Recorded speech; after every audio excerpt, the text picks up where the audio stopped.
We are beginning day 4 of the empowerment coaching. And due to the wonderful support that I have, I realized that I was not being heard. So I am introducing this week my system, ACE, and it's about aware, accept, awaken. C, choose, change, connect. And today it's mostly about empower, which leads to evolution and expansion. And I am going to stress aware, stress awake, and later on awakening. And I'm going to stress your choice to change how you deal with your emotions and inform you about the importance of connecting with your inner child. Because after all, that's the work I do. And let's see what else these slides have in store. There you are. Without awareness, you cannot begin to address what is troubling you. And then when you accept, you can move ahead rather than struggle with what is there. Many of us are stuck in a refusing to accept.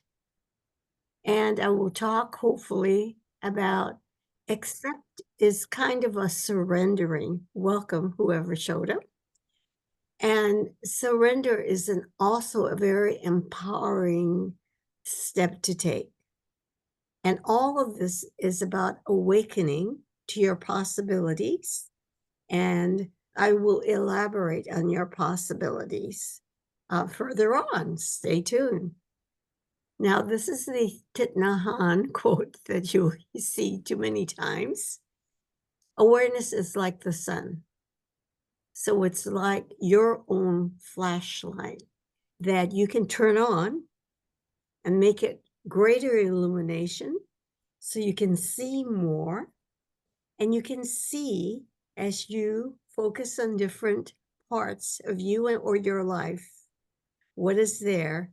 And that awareness alone is the beginning of transformation. Now, I'm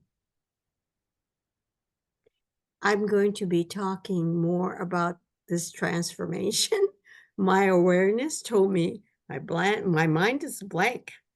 So let's move on and see what the next slide brings. Okay, it gives me clues.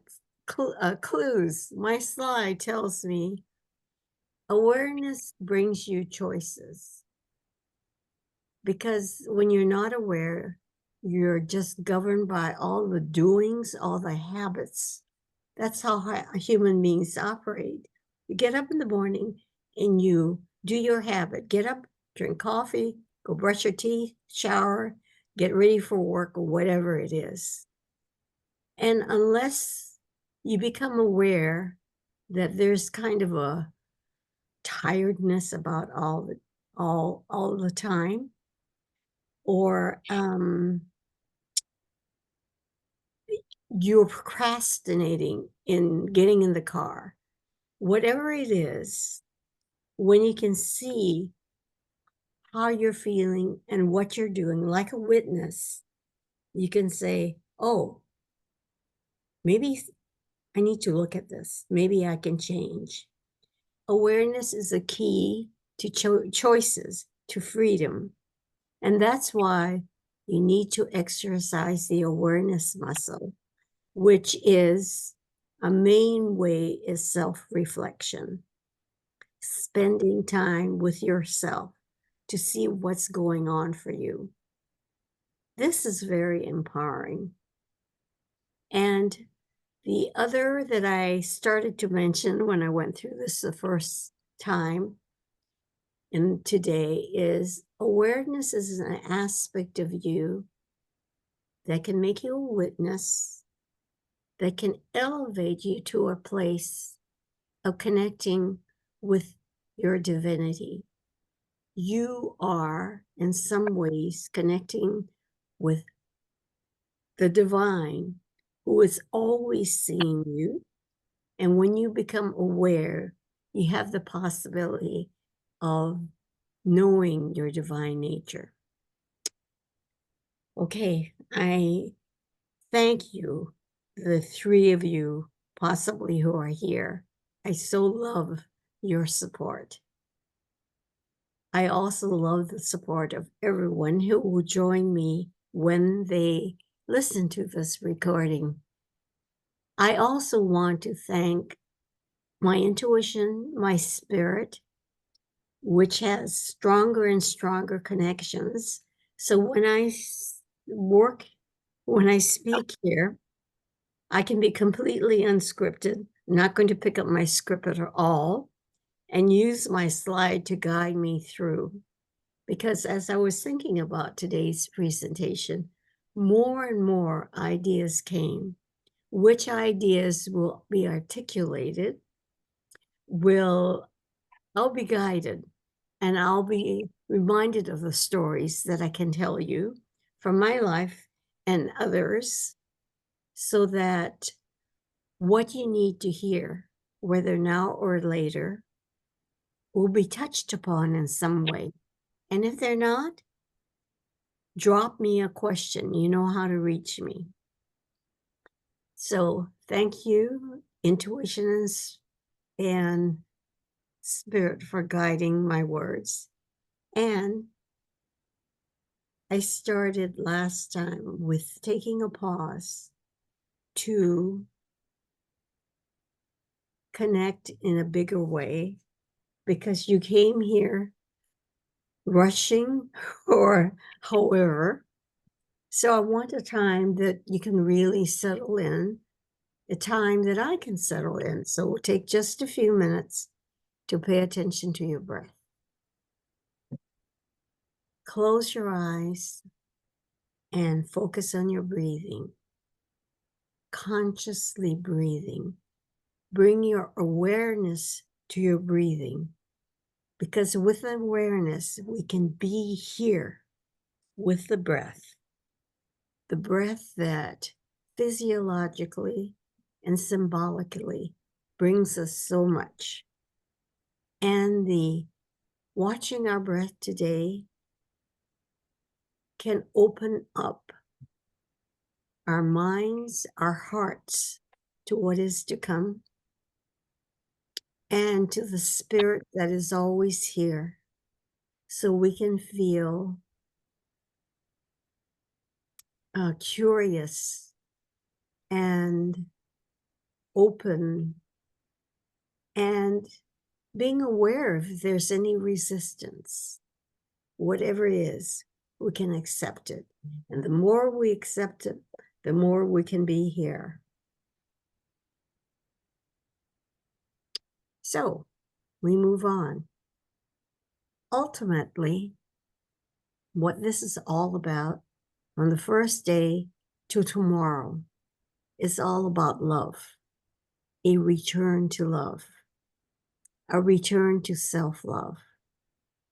Yesterday, I spoke with Betty, and after we were done, and she was asking, how do you even begin to love yourself? Well, you know how it began. It began when your mother wasn't there for you enough, so that you learned painfully that no one is there, to know you needed them. You needed the comfort. You needed to be picked up when you were crying. You needed milk, water. You needed to be changed. Whatever it was, no one was there in physical form to know you were in distress. So inner children trauma parts were created to help you survive. And you're here today because you survived. So the key to this adult quest to love yourself is to be your parent, to pay attention to what you need, to know your needs. I went to the Barbara Brennan School of Healing 20 years ago, Would you mute yourself? I can hear noises. Thank you. So in the Barbara Brennan School of Healing, we were all so in awe of Barbara, an amazing psychic. She had really early on experience as a child, being able to be tuned into things that most of us aren't. And so we, emulated her. We all wanted that. And when I picked up Hands of Light, which is her basic book, I found this passage that said, you need to pay attention to what is there. And what is there for us fundamentally are the signs of our body expressing its need. So when you're hungry, feed yourself. When you're thirsty, drink water, unless you've ignored it long enough and the thirst mechanism is off. When you're tired, rest. Because when you don't pay attention to your needs, you are not practicing the love that you need. So self-love is about pay attention to your needs, even your physical needs. However, you move on, and the emotions that we talked about yesterday, especially anger, which is a disturbing feeling to experience, that we might have buried them. Anger is the cry of no from your heart. The no that caused to making temper tantrums as a child, or the crying as a baby. Crying, I need, my needs are not being met. It's a adult temper tantrum when you burst out into anger. A tired parent would do this. I just spoke with a client yesterday, and she had 2 children that were exhausting her. And since it was so important for her to be a good parent, because guess what? She knows she didn't have a good parent. She made that her imperative and wanted to be with her children 100% of the time. And whenever she rarely expressed anger, she had to go to them and said, I'm so sorry I did this, because, and she would try to explain to herself. But it was important for us that session to treat the young baby child that was hurt by not having her needs met. So, very basic needs. And when you're angry, you have a clue that your heart is hurting. Pay attention. Eventually, if not immediately, go to your heart and find out what your heart needs. Sometimes it takes more time than not, but this is the time with yourself that you didn't have when you were young. So in a way, you're reparenting yourself by taking the time. That's the beginning of self-love, to be with you like your parent, your mother was not with you. And guess what? We take baby steps. We don't do this completely and beautifully the first time, or maybe even the 10th time. But with practice, that atrophied muscle can begin to have some strength, and you can be with your heart, with your anger, your fears, and your grief more and more, so that you are with your heart, which is what we all need. Later on today, and certainly tomorrow, I will talk about how you tune in to the love that is always there. Now, another place of empowerment are gifts that are not necessarily talked about or appreciated in our society, in our media. And a gift that we have is intuition. We have the gift of imagination. and we have the gift of inspiration. So when you move out of your normal way of being, you're able to connect to another source, another part of you, another voice. And when you do that, you move into the space of infinite possibilities. And I break up inspiration about being in spirit. Intuition. I talked about 8 years ago hearing intuition very loudly. I don't even know whether it was a voice, but the words came. Listen to the cries of your heart. That was a journey of at least 8 years. And guess what? I am now talking and teaching about listening to the cries of your heart. But it all started with intuition. Intuition guided me through the chapter that became a book and all my activities ever since. Because when I realized it was a part of me that was so rich and so helpful in the guidance that I've always sought my whole life, there it was that I found it in my 70s. So, you have intuition, all of you. Use it more. Whenever you feel lost, sit quietly and listen to the still voice of intuition. Because guess what? From my point of view, intuition is connected to your divinity, and that is such a rich source. Yesterday, I spoke a bit about imagination and even encouraged you to go into that space with me. I think to play as a child and to see all the things that you might do as a child. Imagination is every human being's place of infinite possibilities. And creatives, artists, musicians, poets, they connect there when they sit to produce whatever creative piece they are producing. I don't know how much they realize they're doing it because it's so natural to them. And we can learn from that example what our possibilities are if we were to go into our imagination. In terms of inner child work, I do a process and it involves that. But imagination is so rich for you to use. So take a note and say, I need to spend time with my imagination.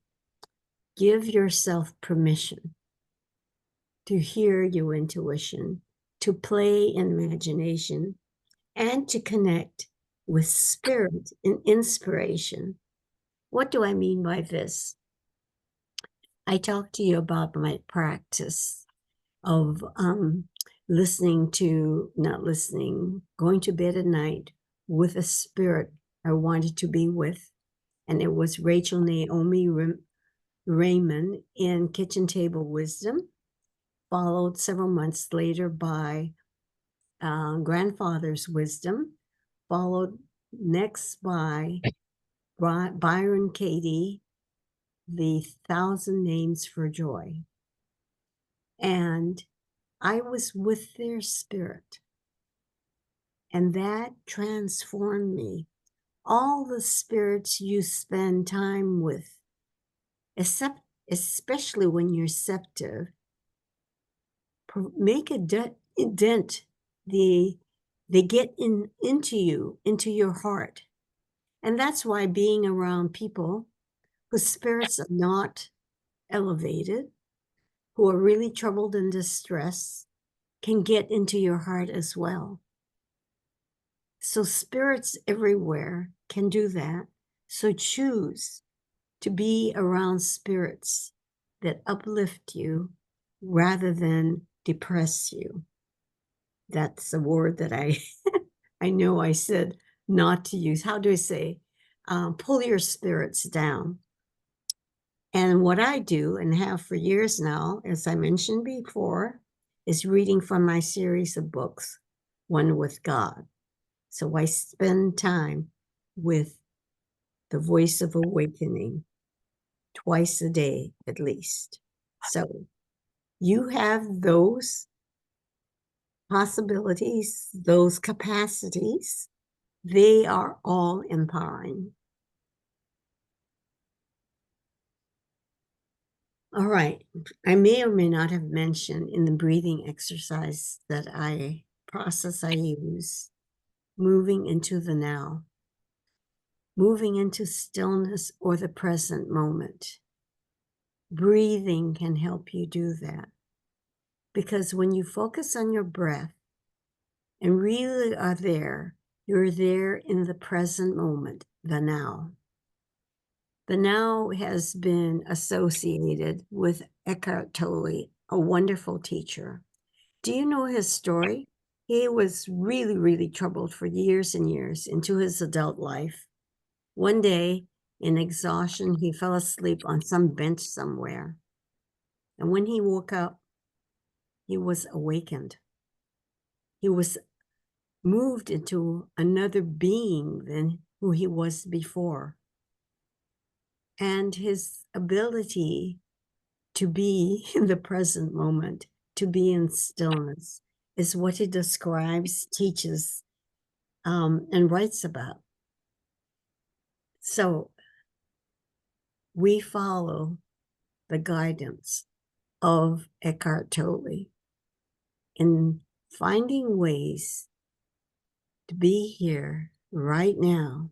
See if you can consciously, just a few seconds, just breathe and bring your consciousness right here.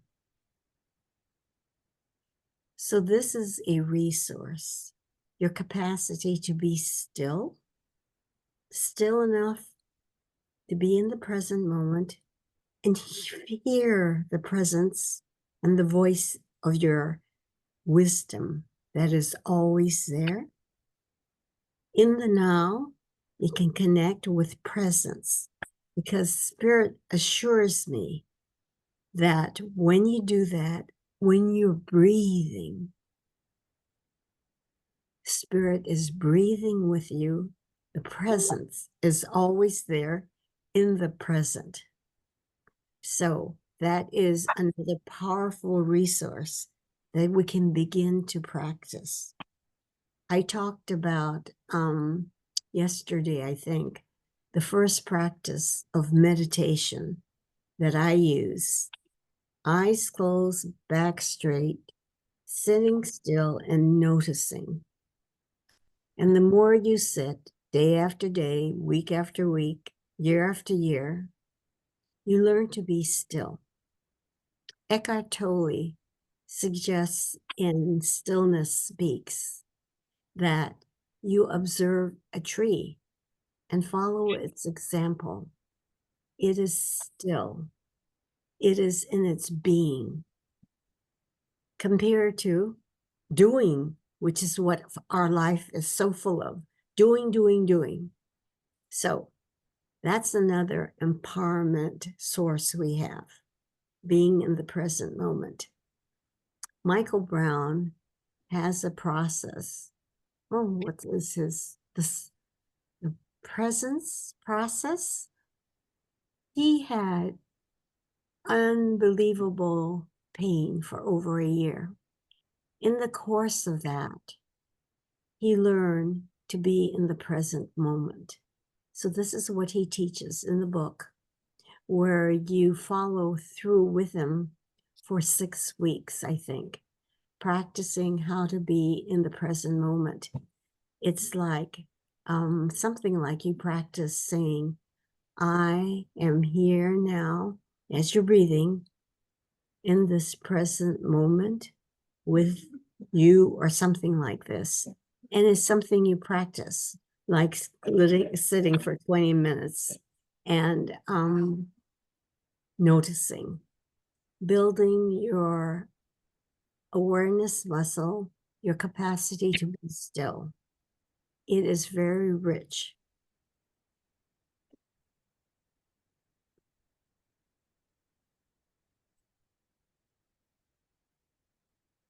Eckhart Tolle's words, when you surrender to what is and so become fully present, the past ceases to have any power. You do not need it anymore. Presence is the key. The now is the key. And I wanted to emphasize the past ceases to have any power. It is a place where all your inner child wounds and everything connected with it disappear. And the more you spend without the past invading you, informing you, creating you to struggles for you, you know freedom. And freedom is how you can experience self-love. When you taste more and more freedom, freedom from the past, so that every moment is a new choice. This is a gift that you create yourself, for yourself. And that's the importance of doing the inner child work and being with your emotions that lead you to your heart. This is an idea that I don't often introduce, and this is coming from Joseph Campbell. He writes, you enter the forest at the darkest point where there is no path. Where there is a path or a way, it is someone else's path. You are not on your own path. Now, all the teachers, all the books out there pretty much want you to really take in their path because that's what they know. And if that path doesn't direct you to yourself, I don't pay attention to it now. I realize all the teachers that I've gone on their path without always referring to what the possibilities are in my inner world, they're not being helpful. Because eventually, or sooner rather than later, you realize that you need to find your own path. So you go into the forest where there is no path. Long ago, there is a book by M. Scott Peck called The Road Less Traveled, or something like that. And when I would write about my life, I would always say, I took the road well traveled. It's what was the well-traveled path is what I knew.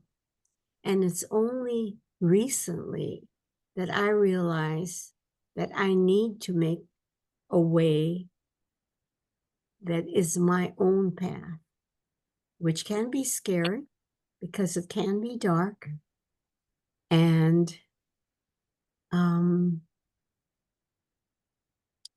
you might stumble because it's dark. But unless you have the courage to do that sooner rather than later, you are not connected to why you are here. Each of us have a life purpose that some of you know about and can't fully express. I'm looking at the clock and realize, oh my God, I've got a lot to get in 20 minutes. This a particular passage came from one of my clients that I've worked with for a while. And she has to keep reminding herself not to be in all these groups where people are trying to teach us their way. She needs to find her own. And yesterday she felt really distressed and lost because anyway, she was. And I'll tell you the story, the miracle story of what happened when she was on her own path.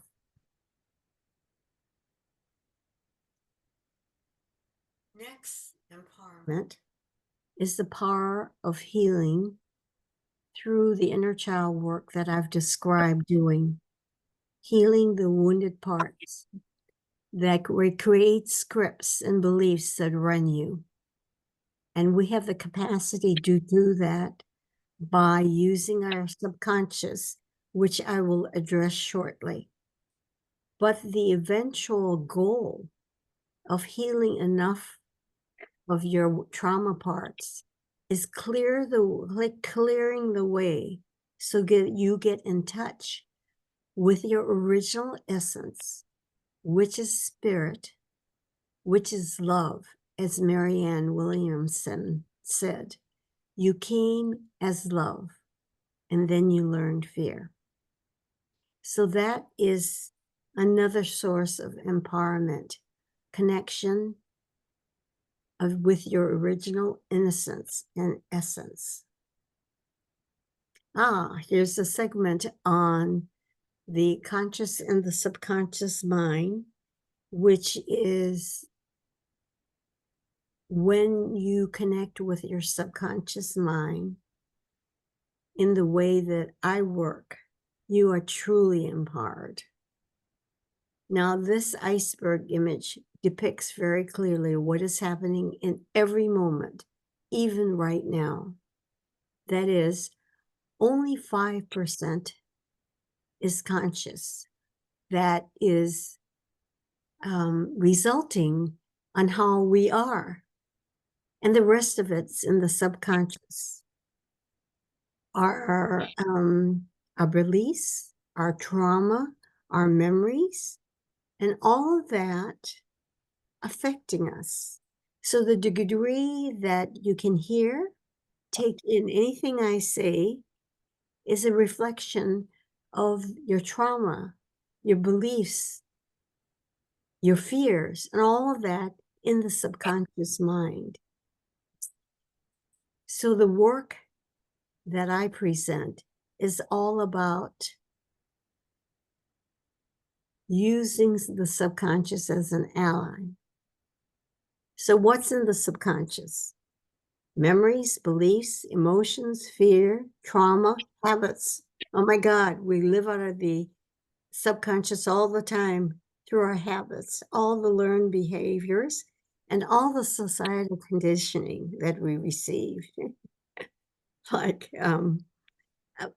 obeying the rules of the road, obeying all the instructions on how to manage the internet. I'm not so good at that because I always get lost. And physiological functions that happily operate out of the subconscious, so your heart beats. And it takes a lot of consciousness to stop that heart from beating. Nerves operating, brain operating, eyes operating, all of ears operating, all those physiological functions are for the most part in the subconscious. And I was speaking to a young client today who has issues with her right eye that came up very recently, so that it moved from being fine to -6 because her cornea was affected. Now, what I told you before, as this is what I learned as a healer, when you don't deal with your conflicts on the spiritual level, on the cognitive level, on an emotional level, on an energetic level, talk about that another time, those conflicts, if you don't pay attention, end up in the body. So from where I see it, emotional conflicts and cognitive and spiritual conflicts end up as a manifestation of dysfunction in her eye.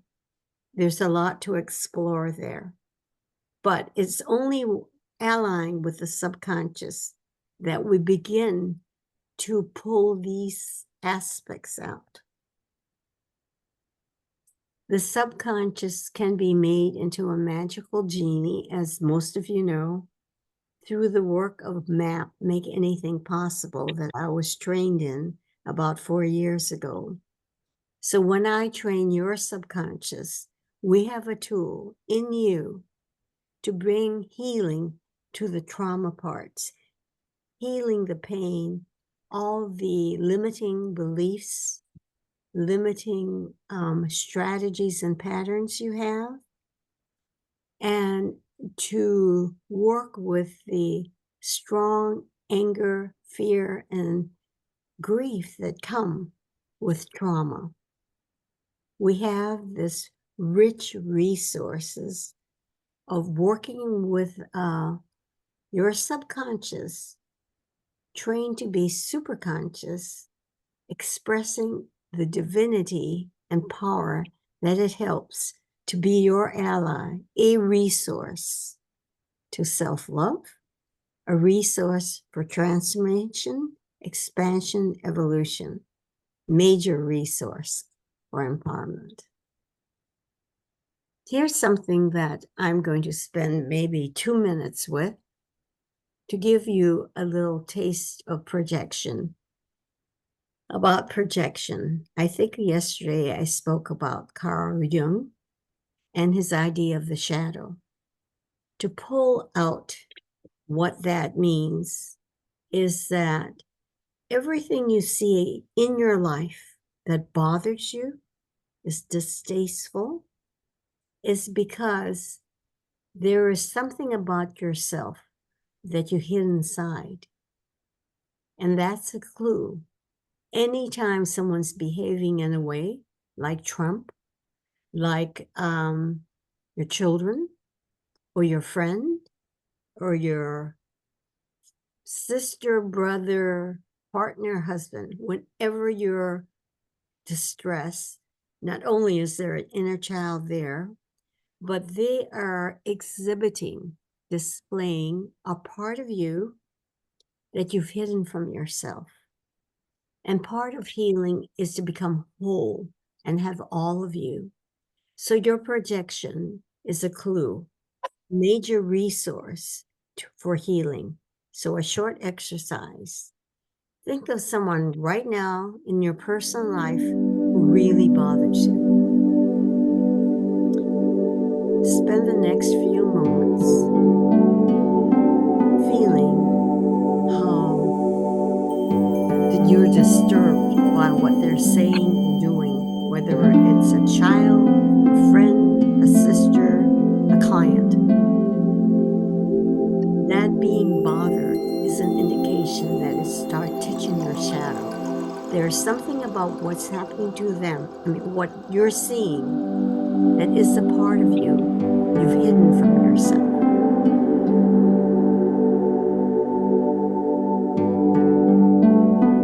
And you can think of someone prominent in the public area who bothers you the most. Okay, so that was a short exercise in owning your projection. It's an incredibly powerful healing tool because the parts that are hidden need to be known to become your whole, and becoming whole is what this journey is about, should you attempt to undertake it. So yesterday, I started listing all the resources of empowerment that I could think of. You see, I've talked a little bit about the breath, about stillness, awareness. I haven't talked much about surrender and acceptance. That comes up in the next 10 minutes. I reminded you that a different attitude, your emotions, and aligning with your heart is very empowering. Connecting and healing your inner child and its original essence is important. Be on ego watch. That's coming up. I mentioned it before. Here's own your projections. Ho'oponopono, forgiveness. I'm going to touch upon that again. Truth. I'm going to touch upon that. And to remind you that this whole journey is about self-love, self-compassion. And when you're there, you begin to awaken to who you truly are. And you begin to have the potential, if you're not already, having a personal relationship to spirit, the greater being, the divine. Okay, the breath. I want to bring in what I've learned from Brian W. Ridgway, author of Break Your Self-Help Addiction. If you want a copy of this, email me and I can send you a copy of it. I want to talk about 3 things he speaks about that I've taken away and I really appreciate. The first, the breath. He has videos, short ones, that talks about the importance of breath, how to breathe, and forgot what the third one is. Then he has a 30-minute meditation tape that you can put on that puts you through being with your breath and what it can bring to you, which I found very illuminating. I think I did that straight for 30 days. The breath has so much possibility. He says that alone can heal you. And one simple way he describes this is when you breathe deeply and go really deep and allow the breath to really reach into your abdomen, you touch upon traumas. Then when touched upon, can begin to heal just by breath alone. And he has some people who have used only the breath to bring in the healing that they wanted and experienced. The second thing is breaking spells. He's known as the spell breaker. So when you tune to his free offerings, sometimes he offers them daily. He works with someone who he can help with the spells that took on. What are the spells? In this particular case, it is all the ways that you were limited, all the childhood wounds, for example, which we know about. But there are spells that he points to that are all the limits created by your conditioning, the societal rules, the rules given and you're guided through by your teachers, by school. Think about all the ways you learn to behave, how to be, how to think. These are all structures.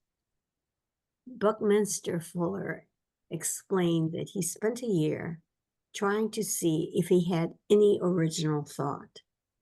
And after a year, he concluded he did not have any original thought, that everything in his brain came from someone else, that he simply adopted, believed, or whatever.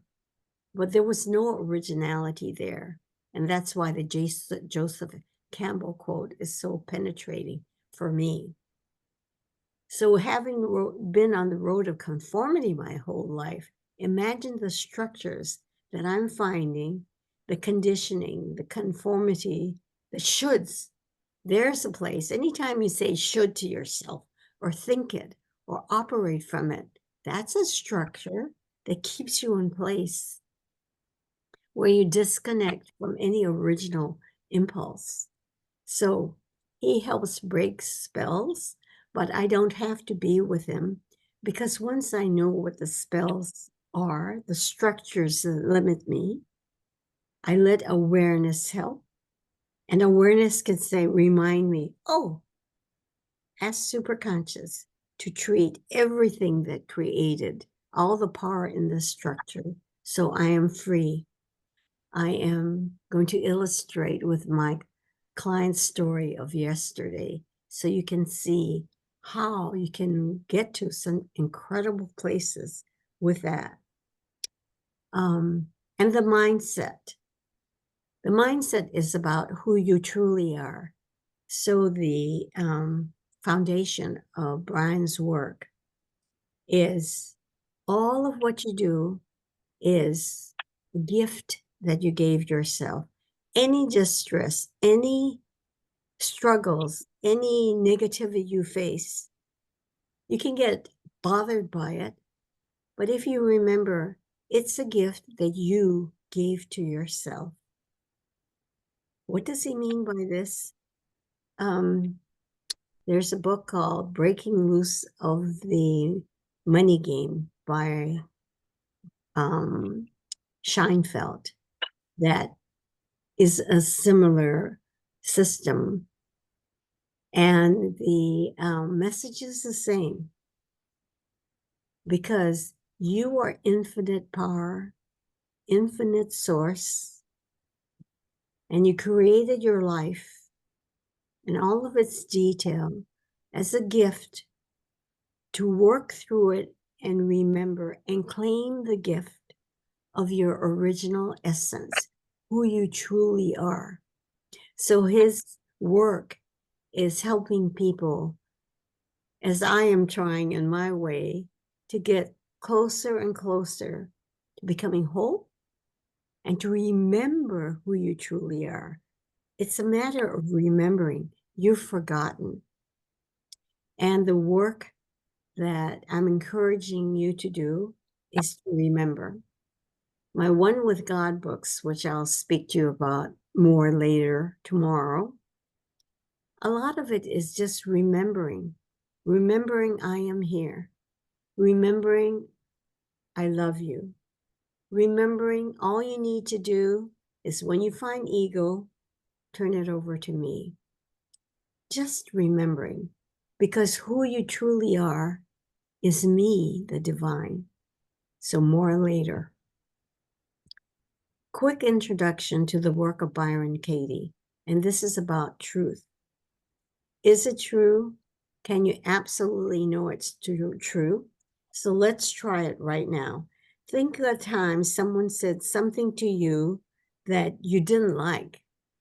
It insulted you. They misunderstood you.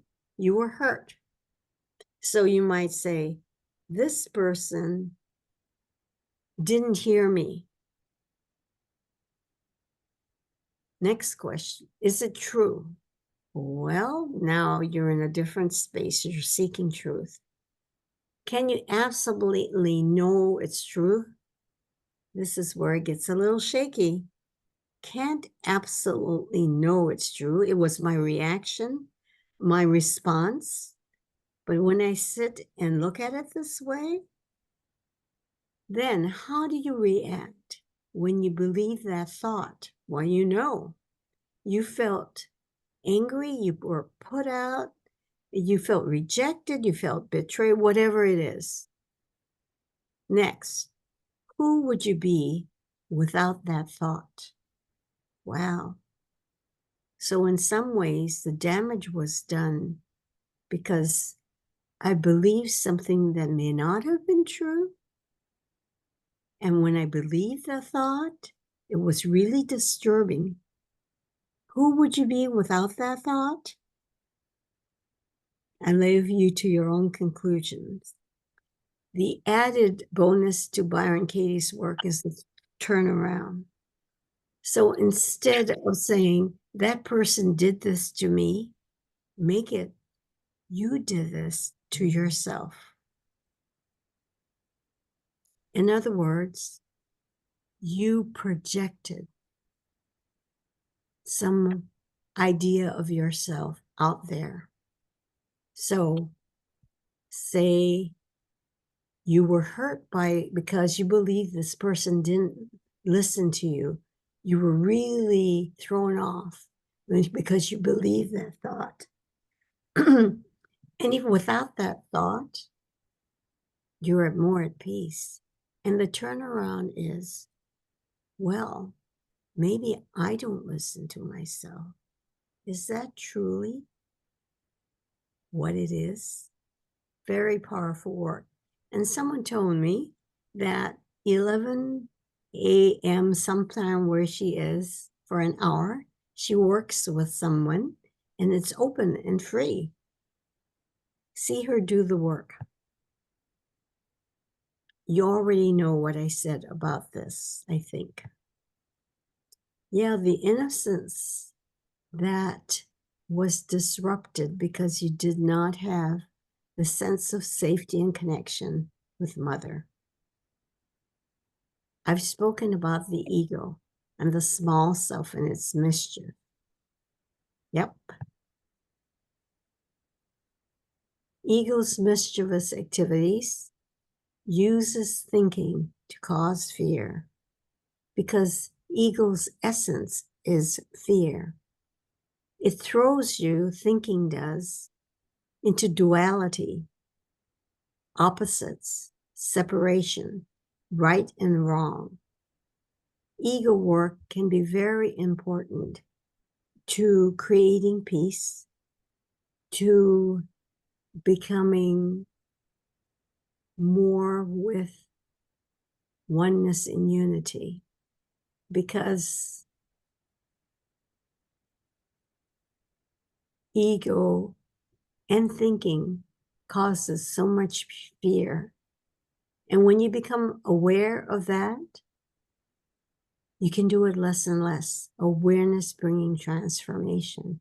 And in my case, I turn ego over to the divine. So this is what I just said.